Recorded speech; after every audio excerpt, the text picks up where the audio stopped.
하나님, 사람이 떡으로만 사는 것이 아니요 하나님 말씀으로 산다 하시며 우리에게 주셨고 말씀하신 그 말씀 앞에 있습니다. 오늘도 그 말씀을 주시고 주신 그 말씀으로 살게 하옵소서. 무익한 종을 다시 불쌍히 여기시고 말씀 운반의 도구로 사용해 주셔서 선포하게 하옵소서. 말씀이신 예수님의 이름으로 기도드립니다. 아멘. 아멘.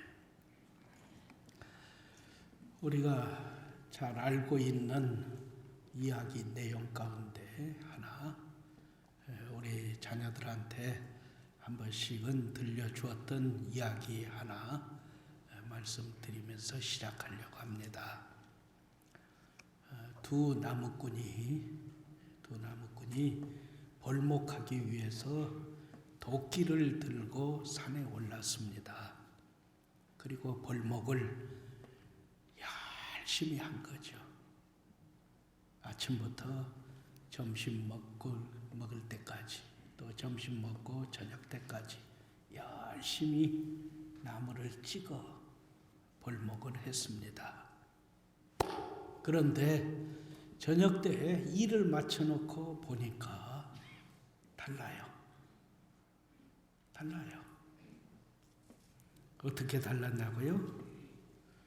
나무를 찍다가 쉬고, 또 나무를 찍다가 또 쉬고, 밥 먹고, 그 다음에 또 나무 찍다가 쉬고, 나무 찍다가 쉬고, 그렇게 쉬면서 나무를 찍었던 홍길동 나무꾼하고 아침부터 점심 먹을 때까지 계속 죽자 살자 나무 찍고, 점심 먹은 다음에 저녁 때까지 또 죽자 살자 나무 찍었던 임꺽정 나무꾼하고 비교해 보니까, 아니 임꺽정 나무꾼이 찍은 나무가 적어요. 쉬엄쉬엄 찍었던 홍길동이보다. 이게 뭐지? 왜 이러지? 그러면서 고개를 갸우뚱하는 임꺽정 나무꾼한테 홍길동 나무꾼이 씩 웃으면서 말하는 거예요. 나는 오전에 2번, 그리고 오후에 2번 내 몸에 휴식을 주었어.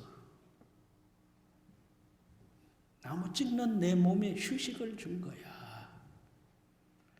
그리고 그 휴식을 갖는 한 20여 분 동안 열심히 도끼날을 갈면서 도끼날을 세웠다. 그러면서 나무 찍었다. 우리가 잘 알고 있는 이야기잖아요. 우리 자녀 손들한테 들려주는 큰 교훈의 내용이잖아요. 그런데 사실 우리는 그렇게 살지 못한다. 여유 없이 지낸다. 이게 문제죠. 여유는 낭비가 아니라는 거죠. 잠시 뒤를 돌아보면서 내가 지금까지 한 일, 내 발자취를 더듬어 보면서 또 한 걸음 내 디뎌야 하는 그 준비를 제대로 갖추면서 한 발자국 한 발자국 나아가는 그 삶이 우리에게 필요하다는 거죠. 그래서 지혜자들은 우리에게 이렇게 조언합니다. 자기 자신에게 시간과 공간을 제공해 주어야 한다.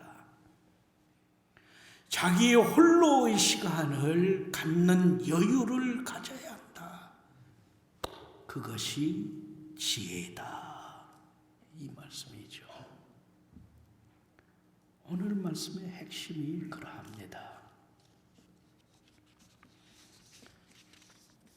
8명의 동역자들의 동행과 경호를 받으면서 통해서 드로아에 도착한 바울. 그 드로아에서 7일을 머물면서 부흥회를 인도했잖아요. 드로아 교회 성도들에게 하나님 말씀을 7일 동안 열심히 선포해요.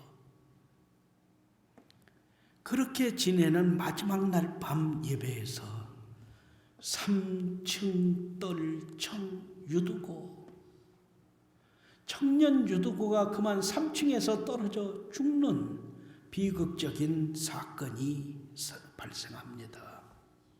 어떡하죠?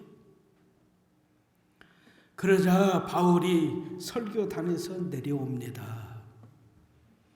죽은 청년 유두고를 부둥켜 안고 몸부림치면서 하나님께 간절히 기도하며 울부짖습니다. 하나님은 그 부둥켜 안고 몸부림치며 간절히 울부짖는 바울의 기도를 들으시고 죽은 청년 유두고를 살려주셨습니다. 할렐루야. 이후에 배를 타고 드로아를 떠납니다. 드로아 교회는 살아난 유두고를 보면서 큰 위로를 받았다 합니다. 바로 여기까지가 지지난 주일 9월 20일 여기까지 공부했습니다. 오늘은 진일보한 말씀입니다. 오늘의 말씀에 집중해 주십시오. 자, 13절 14절 말씀입니다. 13절 14절 말씀을 그냥 넘어가지 마시고 아주 중요한 내용이 담겨 있거든요. 언뜻 보면 그냥 넘어가요. 제가 풀이하는 내용을 들으시면서 맞춰보세요. 그리고 정리해 주세요. 13절, 드로아 항구에서 바울이 일행에게 이렇게 말합니다. 여러분은 이 배를 타고 다음 기항지 앗소로 가세요. 나는 걸어서 이 드로아에서 걸어서 앗소로 가겠습니다. 자, 우리 앗소에서 만납시다. 그래서 우리는 배를 타고 앗소에 갔고 바울은 걸어서 앗소에 갔습니다. 14절, 일행은 앗소에서 걸어온 바울을 만납니다. 그리고 그 바울을 배에 태우고 미둘레네로 갔습니다. 이게 13절 14절입니다.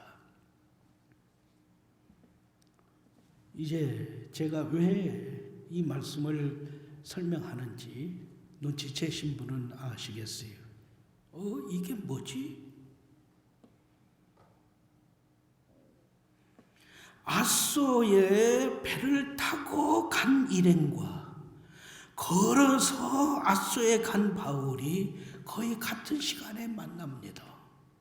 이게 뭔 얘기입니까? 어떻게 이럴 수 있습니까? 자, 제가 설명해 드릴게요. 이젠 저를 좀 보시겠어요? 저를 좀 보세요.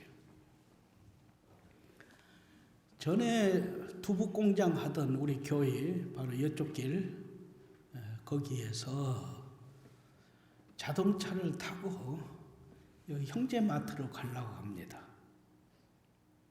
그러면 자동차를 타고 가려면 우리 교회가 여기 쇠사슬로 막아놨거든요. 그걸 왜 막았다냐? 어쩔 수 없어요. 아동센터나 여기서 우리 아이들이 놀고 있는데 평일에 차들이 교회 마당을 휙 지나서 휙 지나가요. 특히 지금 뒤에 아파트라든지 생긴 뒤로는 차량 그 통행이 너무 많아져가지고 휙 지나가는데 어떤 차는 여기를 쇠사슬로 막아놓지 않으면 교회 마당 이 주차장을 통해서 휙 지나가는데 휙 지나가요. 아동센터에 있는 아이들이 깜짝깜짝 놀라죠. 그래서 제가 차단하라 그랬습니다. 그리고 걸어서는 다닐 수 있는데 차는 저 기아 자동차 서비스 센터 도시가스 거기에 갔다가 좌우를 살펴서 차가 안 오면 좌회전하죠. 거기에서 또 광명아파트 지나가가지고 또다시 신호 받아가지고 좌회전해서 식당과 그 다음에 세차장 거기를 지나서 형제마트에 도착하는 거예요. 그런데 걸어서 가면 어떻게 되죠? 그렇게 돌지 않죠. 바로 우리 교회 주차장 쇠사슬로 막아놨더라도 걷는 것은 그냥 쑥 지나서 형제마트에 들어가죠. 어떤 때는 걸어서 형제마트에 가는 것이 더 빠를 수가 있죠. 자, 설명해 드릴게요. 저를 보세요. 이게요, 여기가 드로아예요. 근데 이쪽이 아소예요. 이게 곳이에요. 곳. 다시 말하면 지형이 이 드로아에서 아소로 가려면 불쑥 나온 지형이 있단 말입니다. 여기는 배로 못 지나가죠. 이렇게 배로 쑥 못 지나가요. 그런데 걸어서는 가는 거죠. 걸어서 드로아에서 아소까지 걸어서는 약 32km, 8시간 정도 걸어서 가면 돼요. 그런데 배로 가려면 빙 돌아서 가야 해요. 이 시간이 8시간 안팎 걸려요. 사도 바울이 지형을 정확하게 알고 있는 거죠. 그래서 자기 동료들은, 일행은 이 드로아에서 빈 배를 타고 돌아서 아소에 오세요. 나는 걸어서 바로 아소로, 들판길을 걸어서 아소로 가겠습니다. 그겁니다. 이제 이해가 되시죠? 그러면 두 번째 질문입니다. 왜 그랬을까? 왜 일행과 함께 배를 타고 빙 돌아서라도 아소에 가지 않았을까? 아니면 자기가 지금 드로아에서 걸어서 들판길을 걸어서 이 아소로 가고자 한다면 일행하고도 같이 우리 걸어갑시다. 배 타고 가지 말고.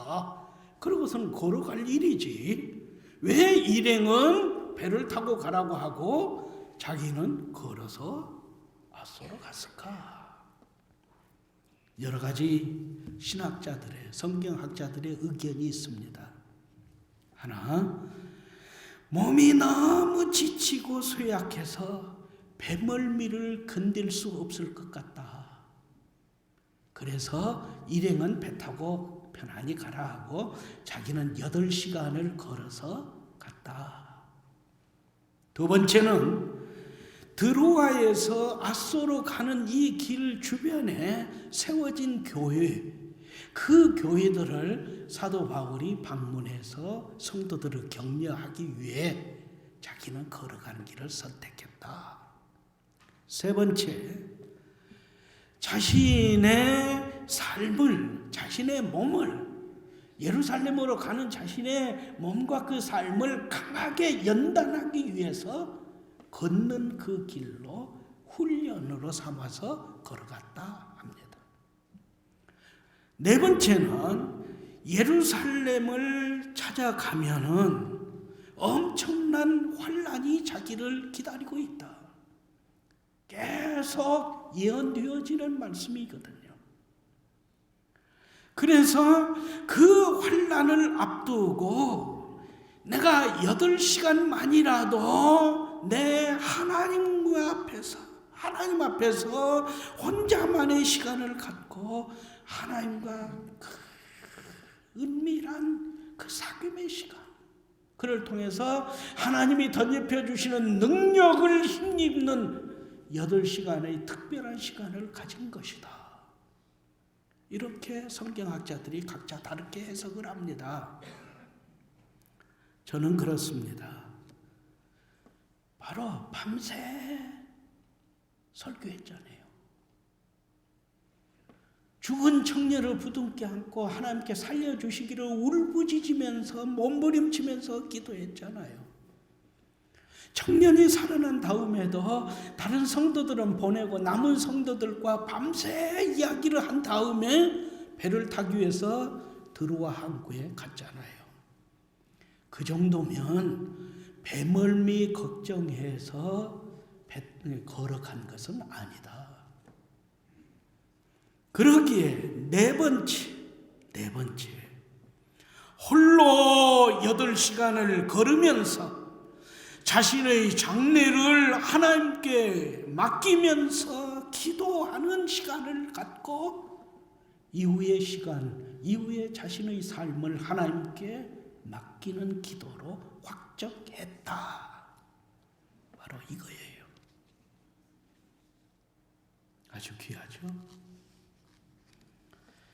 2부 예배 찬양대가 하나님께 찬양드린 그 찬양 가사입니다. 들으세요.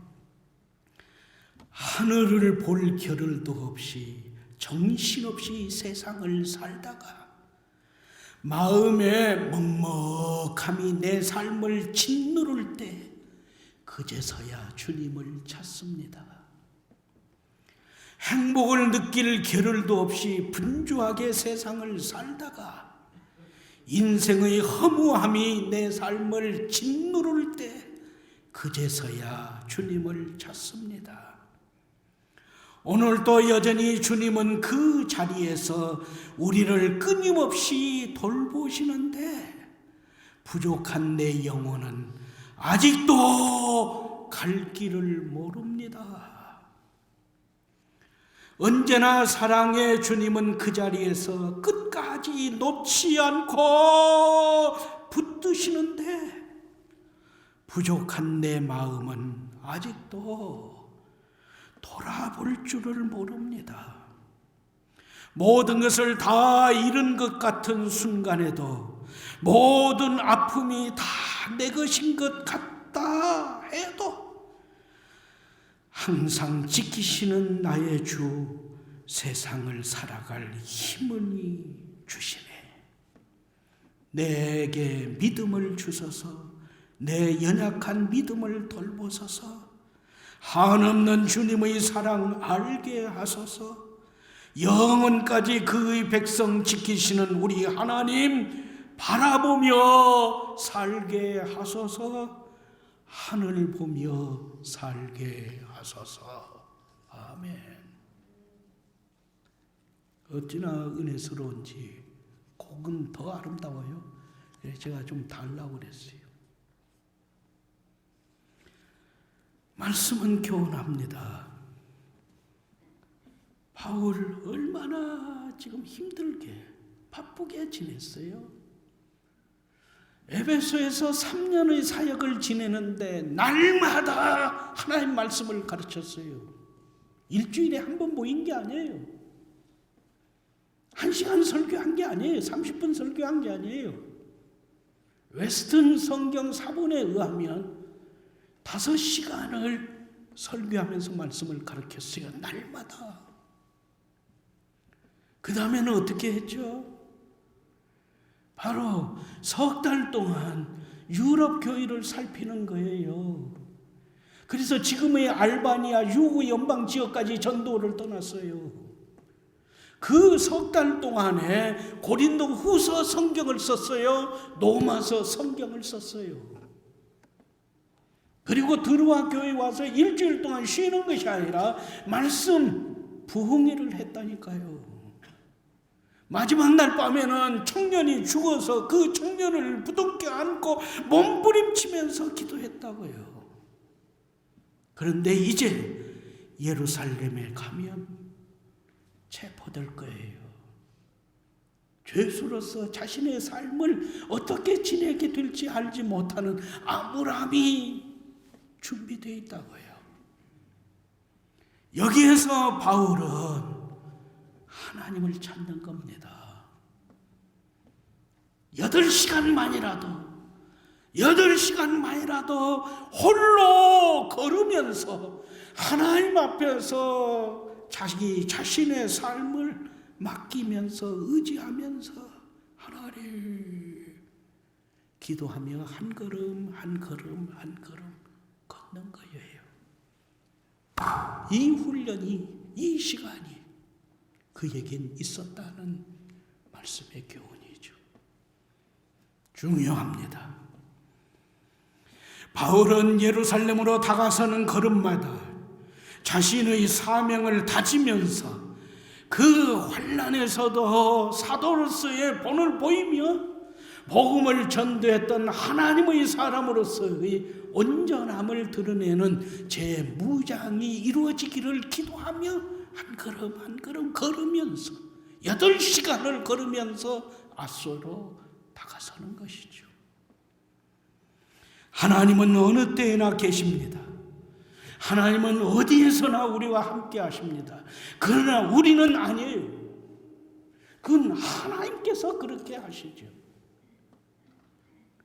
우리는 깊은 묵상을 통해서 꾸러진 기도의 무릎을 통해서 하나님과 나 사이에 깊고 은밀한 대화가 이루어지는 그 시간을 가져야 하고 그 자리가 있어야 하고 그 사람이 되어져야 한다.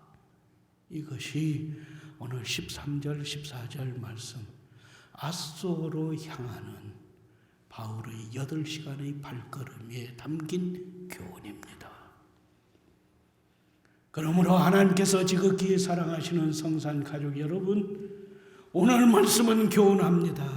성산인 여러분도 오늘도 그 시간, 그 장소를 선택하여 가져야 합니다. 그래서 예찬 이사동을 이룬 예찬 이사동이 날마다 삶에 채워지는 그 성도로 무장이 되어져야 합니다. 할렐루야. 허송세월은 아니 너무 바빠서 일주일 내내 성경 한 번 제대로 펴지 못하는 이런저런 일로 TV 볼 시간은 있어도 찬송 부를 시간조차 없이 살았던 그 삶은 이제는 아니다 하시는 거죠. 말씀에서 교훈한 여유라는 것은 내복 차림으로 거실에 벌렁 누워서 TV 보이라고 채널 이리 돌리고 저리 돌리고 그게 그 여유가 아니에요. 하나님 앞에서 고람되어 하나님 앞에서 하나님과 나 사이에 깊고 은밀한 대화가 이루어지는 그 시간을 갖고 그 장소를 갖고 그 사람으로 날마다 무장되어지는 예찬 이사동의 삶입니다. 그래서 8시간 걸은 거예요. 홀로 건 거예요. 나는 어떻습니까? 나에게 그 시간이 있습니까? 나는 그 장소를 가졌습니까? 나는 그 사람으로 오늘도 무장되어 있습니까? 14절부터 16절 말씀입니다. 이 말씀도 제가 풀이합니다. 들으시면서 맞춰보시고 정리하세요. 14절 앗소에 도착한 일행은 드로아에서 80리 길을 걸어 앗소에 도착한 바울을 만나서 배에 태웁니다. 그리고 미둘레네로 갑니다. 15절 미둘레네를 떠나서 이튿날 가오 맞은편에 이릅니다. 하룻밤을 지내죠. 그리고 다음날 사모에 들렸다가 그 다음날 밀레도에 이릅니다. 바쁩니다. 앗소까지는 8시간을 걸으면서 하나님과 시간을 갖는 여유를 가졌는데 14절부터 16절까지 말씀은 왜 그렇게 바쁩니까? 바쁘게 움직입니다. 16절 말씀은 바울이 이처럼 급하게 서두른 이유를 3가지로 설명합니다. 하나, 아시아에서 시간을 허비하지 않으려 합니다. 여기서 아시아는 오늘날 아시아 대륙이 아니라 에베소 도시가 수도가 된, 서울이 되어진 한 지역, 그 지역을 아시아라고 했습니다. 우리로 말하면 지금 전라남도 이렇게 말하는 거죠. 전라남도에 지금 도청 소재지가 목포 옆에 있듯이 에베소가 이 아시아라고 하는 이 한 도의 소재지가 된 것이죠. 그걸 말해요. 두 번째는 에베소에 들리지 아니하려 합니다. 3년 동안 두란노 서원을 통해서 말씀의 씨앗이 뿌려졌고 열매를 거두어서 성시화가 됐잖아요. 또 들리지 않으려 합니다. 세 번째, 바울이 지난번 6월절에 예루살렘에 가서 6월절을 지내려고 했다가 바로 20절, 3절 말씀에 있는 대로 유대인들이 바울을 죽이려고 하기 때문에 그 길을 포기하고 마게도냐 지역의 교회들을 순방했었잖아요. 그런데 이번에는 6월절은 그렇게 지냈더라도 오순절 안에 예루살렘에 도착하려고 그렇게 급하게 서두른 일이었다 합니다. 그렇습니다. 말씀은 교훈합니다. 바울이 6월절이나 오순절에 예루살렘을 방문하려고 했던 목적은 분명합니다. 하나, 복음이 이방인에게 어떻게 전파되고 교회가 세워졌는지를 예루살렘 교회에 선교 보고를 하기 위함입니다. 두 번째는 오순절을 지키려고 세계 곳곳에서 예루살렘에 모인 사람들에게 복음을 전하기 위함입니다.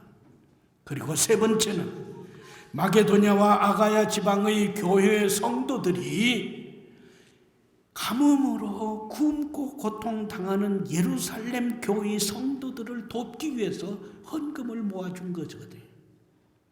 그 헌금을 전달해 주기 위해서 하루라도 빨리 가뭄으로 고통당하고 있는 예루살렘 교회 성도들을 돕고 그들의 삶에 이방인 교회 성도들이 전해준 그 정성, 그 사랑, 그 손길을 전달해 주면서 일으켜 세워주기 위해서 그렇게 바쁘게 달려갔던 것이죠. 그래서 말씀은 교훈합니다. 하나님의 일을, 하나님의 교회를 섬기는 일에는 그 성도는 두 가지를 갖춰야 합니다. 하나는 말씀과 기도로 하나님의 선하시고 기뻐하시고 온전하신 뜻이 무엇인지 하나님의 계획과 하나님의 시간을 분별하면서 결정하고 확인해야 합니다.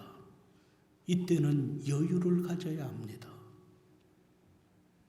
1시간이고 2시간이고 하루고 이틀이고 일주일이고 한 달이고 기다리면서 하나님의 뜻을, 하나님의 계획을, 하나님의 목적을, 하나님의 시간을 내 삶에 채워야죠. 내 뜻대로 내 성질대로 안 되는 것이 하나님의 일이잖아요. 그러나 다른 하나는 이후에는 말씀과 기도로 하나님의 뜻과 하나님의 계획과 하나님의 시간을 분별하고 확인한 후에는 서둘러야죠. 게으르고 나태하고 태만하면 안 되는 것이죠. 나의 게으름, 나의 태만함, 내가 깨어있지 못함, 이것으로 하나님의 뜻과 계획과 시간이 변경되거나 방해되거나 어긋나거나 실패하는 일이 용납되지 않는 거죠. 항상 깨어서 점검하면서 힘써 시간을 쪼개면서 밥 먹는 시간까지 아끼면서 하나님의 일에 전심전력을 기울이는 것이죠. 바쁩니다. 이탈하거나 빈둥빈둥거리거나 시간과 힘을 낭비하는 일, 이건 허용되지 않습니다. 중심으로, 충성으로 하나님의 성업을 수행하는 선도로 무장되어져야 한다. 오늘의 말씀을 통해서 주님은 다시 우리를 채근하십니다. 100일 성경 통독 진행하고 계십니까? 똑같은 시간인데 어떤 분은 오셔서 기도하면서 주보 성경 공부를 하고 이런 일들을 다 하면서 참여하는데 어떤 분은 그냥 시간 허비합니다. 무장이 이루어지지 않는 것이죠. 어떻게 다른 것일까요? 누가 더 칭찬을 받는, 그리고 하나님의 은혜와 복과 형통함을 받는 그 삶이겠습니까? 오늘의 말씀은 우리에게 무엇을 교훈합니까?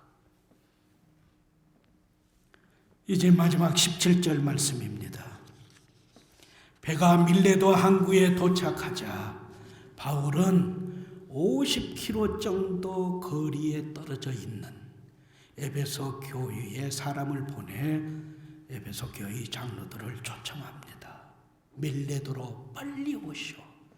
밀레도 해변으로 달려오세요. 바울의 초청을 받고 연락을 받은 에베소 교회 장로들은 지체 없이 밀레도 해변가로 달려갑니다. 제가 이런저런 자료를 찾아보니까 에베소에서 밀레도까지가 약 50km 정도 돼요. 그러면 목포에서 영광입니다. 목포에서 장흥 정도 됩니다. 거기에 들리지 않은 거죠. 들려도 되는데 바울은 지금 급하게 서두르기 때문에 안 들린 거죠. 그리고 오라고 한 거죠. 장로들은 달려옵니다. 그리고 밀레도 해변에서 에베소 교회 장로들을 기다리다가 만난 바울은 에베소 교회 장로들에게 18절부터 35절까지 긴 설교를 합니다.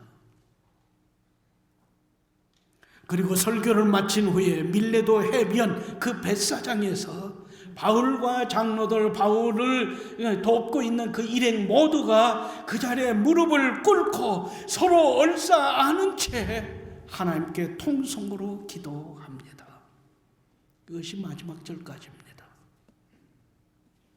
바울이 에베소 교회 장로들에게 선포한 고별 설교, 에베소 교회와 에베소 교회 성도들에 대한 사랑이 담겨진 설교, 그리고 바울과 에베소 교회 장로들이 보여준 그 감동적인 모습, 그들의 실제적인 신앙생활과 성도의 교제, 이 내용은 다음 주일부터 11월 8일까지 모두 4차례에 걸쳐서 자세히 공부하겠습니다.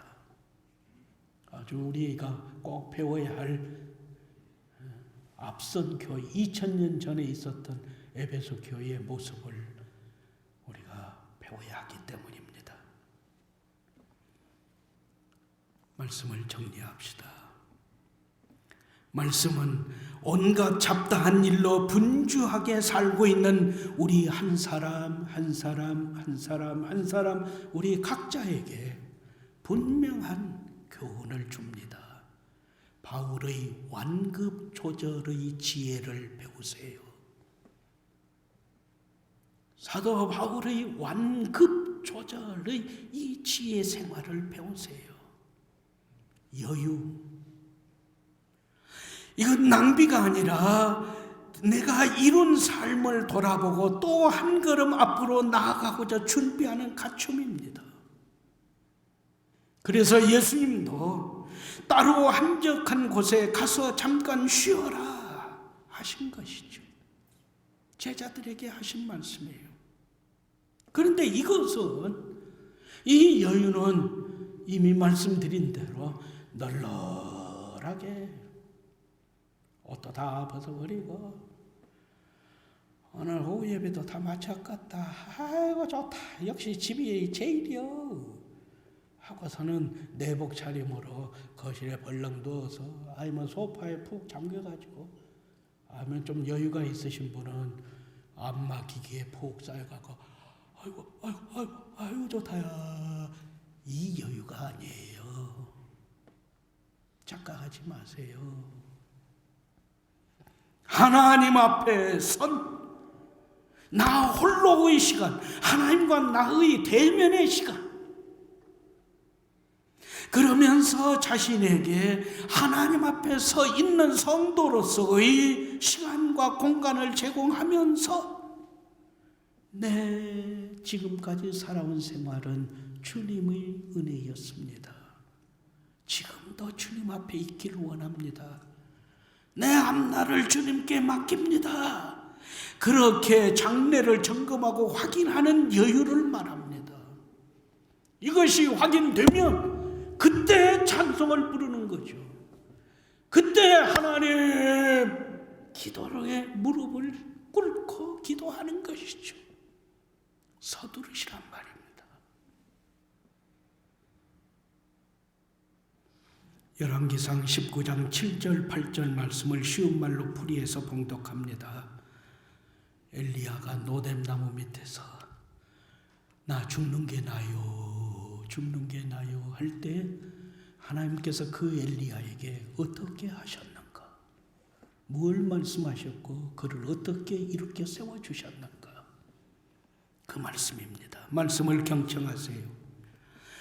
여호와의 천사가 두 번째 와서 어루만지며 말했습니다. 일어나서 먹어라. 너가 갈 길이 아직도 많이 남았는데 다 가지 못할까 염려된다. 일어나서 먹어라. 이에 엘리야가 일어나서 먹고 마시고 그 음식물에 의한 힘을 얻어서 밤낮 40일 동안 걸고 걸어서 성산 호렙산에 도착하여 하나님 앞에 섰습니다. 할렐루야. 이젠 우리 차례입니다. 아니, 내 차례입니다. 하나님, 홀로 하나님 앞에서 몸부림치는 그 무릎을 주시옵소서. 말씀으로 하나님의 뜻을 분별하고 순종하게 하시고 분별되어진 그 말씀을 전심전력으로 이루는 하나님의 일꾼으로 살게 하옵소서. 성산의 성도마다 말씀의 충만함을 주옵소서. 기도 무릎의 충만함을 주옵소서. 하나님의 뜻에 온전히 순종하는 충만함으로 채워주셔서 주님의 기쁨이 되게 하옵소서. 예수님의 이름으로 기도합니다. 아멘.